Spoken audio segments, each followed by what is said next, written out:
देखिए ये जो बताने जा रहे हैं ये क्या पॉइंट है, सर्कुलर मोशन में, यूनिफॉर्म सर्कुलर मोशन में इस तरीके से घूम रहा है,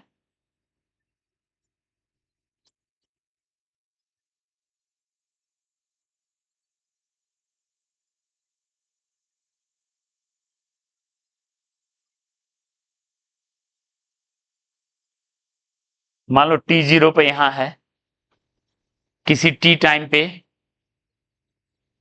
यहां पहुंचा, v स्पीड है इसका, r रेडियस है, ठीक है। तो आपको क्या लिखना है, r को वेक्टर फॉर्म में, r मतलब हो गया पोजीशन वेक्टर, r मतलब हो गया पोजीशन वेक्टर, यानी पोजीशन वेक्टर लिखना है वेक्टर फॉर्म में। पोजीशन वेक्टर क्या होता है, जो दोनों कोऑर्डिनेट हुआ, ये x और ये y, यही है ना। तो ये वाला जो वेक्टर है, यहां से यहां तक को मिलाने वाला जो वेक्टर होता है, वही होता है पोजीशन वेक्टर, होता है। यानी आपको लिखना है R X I plus Y J, कैसे लिखेंगे वेक्टर फॉर्म में, ठीक है। एक्स का क्या वैल्यू लिखेंगे, वाई का क्या वैल्यू लिखेंगे, थीटा एंगल घूमा है, यहां से यहां तक थीटा एंगल घूमा है, यहां पे इस मोमेंट पे क्या लिखेंगे, ठीक है। वी, वी का भी एक एक्स पार्ट होगा और एक वाई पार्ट होगा। देखो तो वी,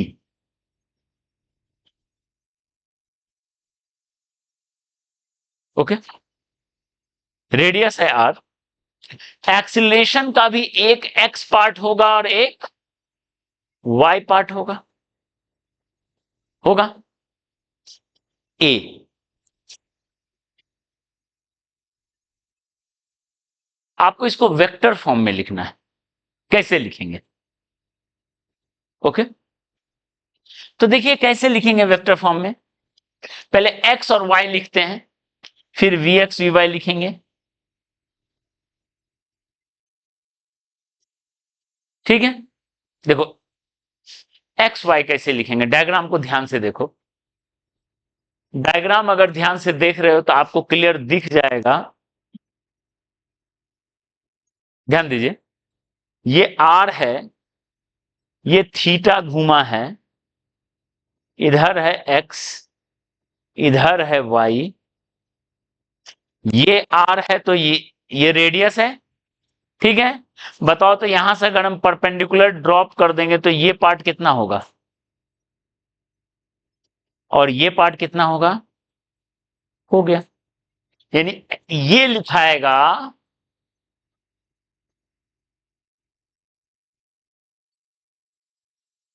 क्लियर है, एक मिनट, ठीक है ना, क्लियर है इतना, वेक्टर लिख लिए आर को, और अभी जो आपको यूनिट वेक्टर बताएं देखो काम आ जाएगा। अगर आप आर को कॉमन ले लो तो क्या मिला, प्लस, मिला। तो बताओ आर जो है, ये आर जो वेक्टर है, ये आर जो वेक्टर है उसका मैग्नीट्यूड क्या है, रेडियस के बराबर है, तो ये हो गया मैग्नीट्यूड, हो गया, और ये हो गया यूनिट वेक्टर, यही तो था ना यूनिट वेक्टर। इधर का यूनिट वेक्टर क्या था, कॉस थीटा आई प्लस साइन थीटा जे, मिल गया, क्लियर है, ओके। वी लिख रहे हैं, ओके, वी लिख रहे हैं। तो बताओ अभी जस्ट यूनिट वेक्टर बताएं, इधर का वेक्टर और इधर का वेक्टर, या नहीं तो तुम ब्रेक करके लिख लो, ज्यादा तकलीफ है तो। ये है वी, देख लो, ये है वी, दिख रहा है वी। यहां पे अगर आप ऐसा ड्रॉ कर लेते हो, ठीक है, ये देख लो, अगर हम यहां पे ड्रॉ करें वी को वापस, ये समझ में आया ना, ये वाला पार्ट समझ में आया ना, वी वाला पार्ट को हम यहां ड्रॉ कर लेते हैं, देखो आप एंगल से भी जज कर सकते हो,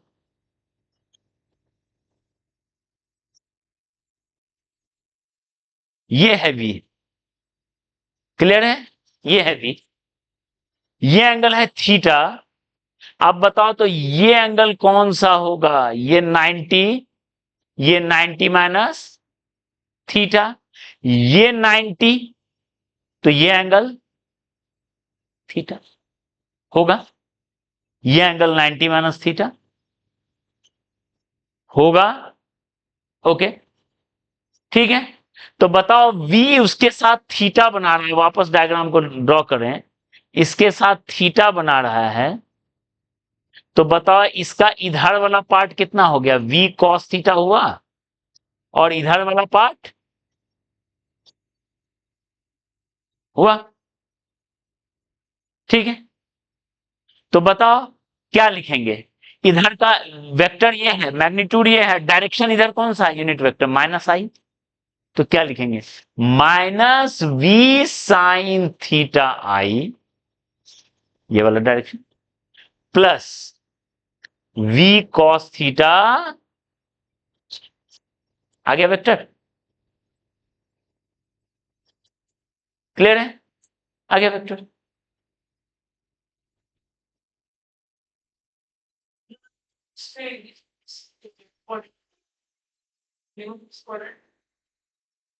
ये अच्छी बात है, ये पूछ रहा है सर इसी क्वाड्रेंट के लिए वैलिड है? इनफैक्ट हर क्वाड्रेंट के लिए वैलिड है। कैसे बताएंगे? इसको पहले कंप्लीट कर लें तो ठीक है। ये रिजल्ट जनरल रिजल्ट है, ये हर क्वाड्रेंट में वेरी करेगा, मतलब वैल्यू वैलिड होगा। वेरी करेगा ना, वैलिड होगा। ठीक है, यहां ध्यान दो। ठीक है, अब देखो V को अगर आप कॉमन ले लेते हो तो फिर से वही यूनिट वेक्टर मिलेगा। परपेंडिकुलर वाला यूनिट वेक्टर क्या बताए थे अभी? इधर का यूनिट वेक्टर यही बताए थे, माइनस साइन थीटा आई प्लस कॉस थीटा भी हो गया। ठीक है, अब बचा लास्ट पार्ट, क्या? ए। तो ए बताओ कैसा लिखेंगे ए को? ठीक है, ए किधर है? सेंटर की तरफ है, सेंटर की तरफ है। आर का उल्टा है क्या ये?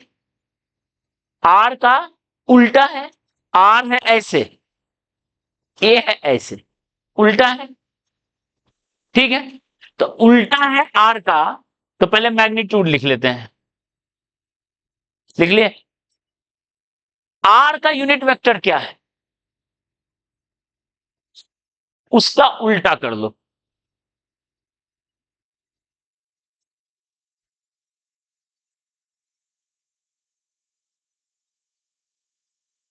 ठीक है, क्लियर है? ए लिख लिया हमने वेक्टर फॉर्म में, V लिख लिया वेक्टर फॉर्म में, और R लिख लिया वेक्टर फॉर्म में, पोजीशन वेक्टर। ठीक है, वेक्टर फॉर्म समझ में आया? ओके, अब ये पूछ रहा है सर ये सिर्फ फर्स्ट क्वाड्रेंट के लिए वैलिड है? नहीं, आप थीटा ऐसे घूम रहा है, देखो डायरेक्शन देखो थीटा का, थीटा ऐसे घूम रहा है, उसका वैल्यू बढ़ता चल रहा। यहां से गया 90, 180, 270, 360, 360 के बाद फिर 90, 2 पाई ऐड करने पे कोई फर्क पड़ता है क्या? कोई फर्क नहीं पड़ता। फिर से वापस ऐसे करेंगे, तो थीटा कोई भी क्वाड्रेंट में रहे वो आप पुट कर दो, आपके पास आंसर आ जाएगा। ठीक है, यानी वैलिड फॉर एनी क्वाड्रेंट। चाहो तो आप कोई भी वैल्यू पुट करके देख लो, अपने आप आंसर आ जाएगा। 90, 180, 135, 120, 60, 270, कुछ भी पुट करके देखो। अभी आप लोग ट्रिग्नोमेट्री मैथ्स में पढ़ रहे हो, आपको एंगल निकालने आता है, एंगल का आप पुट करके देख लो, आप वेरीफाई हो जाओगे एकदम सही है। ठीक है, तो कोई भी क्वाड्रेंट के लिए वैलिड है। एक तो ये पॉइंट, और दूसरा ये पॉइंट है, ये तो थीटा के टर्म में हुआ। अगर टाइम के टर्म में बोला, T0 पे यहां है। ओके, तो बताओ थीटा को हम लोग क्या लिख रहे थे? Omega equal to theta by t लिख रहे थे क्या? Angle rotated by time taken. यानी थीटा को क्या लिखेंगे? Omega T. और ओमेगा को क्या लिखेंगे? अगर इसको पुट करेंगे थीटा की जगह, put this in place of theta, put in place of theta, you will get as function of t, t के टर्म में मिल जाएगा। क्लियर है? तो आप कोई भी टर्म में आप लिख सकते हो। जैसे एक्सिलरेशन को वेक्टर फॉर्म में आया है लिखने के लिए, एक बार पीवाईक्यू में, आप लोग पीवाईक्यू का बुक देखोगे मिल जाएगा। तो हमने सब बता दिया, कोई भी कोऑर्डिनेट में ये काम कर जाएगा। ठीक है।